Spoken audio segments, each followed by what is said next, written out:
Hi everybody. So this is our inertial balance. It's going to vibrate back and forth and give us the mass of the object. You'll notice that it's clamped to the table and has two long hacksaw blades coming out from the apparatus connected to the table, which is at the end connected to a pan into which we're going to go ahead and put masses. And we start with known masses. So this plate has a mass of 0.0675 kilograms. If I just go ahead and leave it in the pan like so and try to vibrate it, there's going to be too much sloshing around in there. And so what I really need to do is to clamp all of the masses down to the pan to make sure that they are not messed up in any way. If you always use the clamp, then we can try to take into account the fact that the clamp is in there during its calibration. Now you can notice that I've oscillated it back and forth. That's really all you need to oscillate it. Don't get too crazy, don't bend up the saw blades. You just need to oscillate it back and forth. Now our goal is to compare that motion you just saw with the motion of the pan when I have more mass in it. So now there's three masses of 0.0675 kilograms in it. So if I go ahead and oscillate it now, you're going to see it's going to oscillate much slower. Do you notice that's noticeably slower?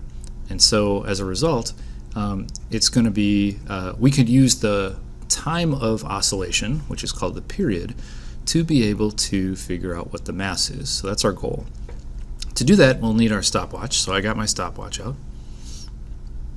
And I'm setting it to my stopwatch feature, as you know. And then I'm going to go ahead and try to count the oscillations. Now this is not easy, and this is why you have a lab partner. Your goal is to try to count out 30 complete oscillations. A complete oscillation means it goes from one side to the other and then back 30 times. I try to think about it whereas I only look at one side and try to count out how many times that one side gets back over to where it started again. So do you see how I'm keeping my finger right there by that one side? I'm trying to focus on only that one side, and so I'm only counting when it gets all the way back to that side. Hopefully that makes sense. Again, 30 is a big number, and we're doing it to try to average out some of your measurement and counting error that you might have in here.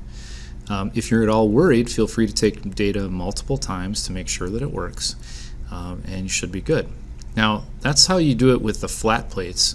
Occasionally, you're going to have to use one of the cylindrical masses. And so those cylindrical masses, as you know, are printed with the mass on the top. Don't forget that you need to convert that to kilograms, which is to divide by 1,000. So 100 divided by 1,000 gives us 0.1 kilograms. So then your goal is to try to clamp it down. Again, you're going to clamp the masses down so that they are not able to slosh around and cause the oscillation to stop. So you can see I did a pretty good job of it there. It's oscillating pretty fast again. That's because the mass is less than what you saw it was just a few minutes ago. Obviously, the data collection that you have with more mass is going to be more accurate because you're going to have a slower oscillation.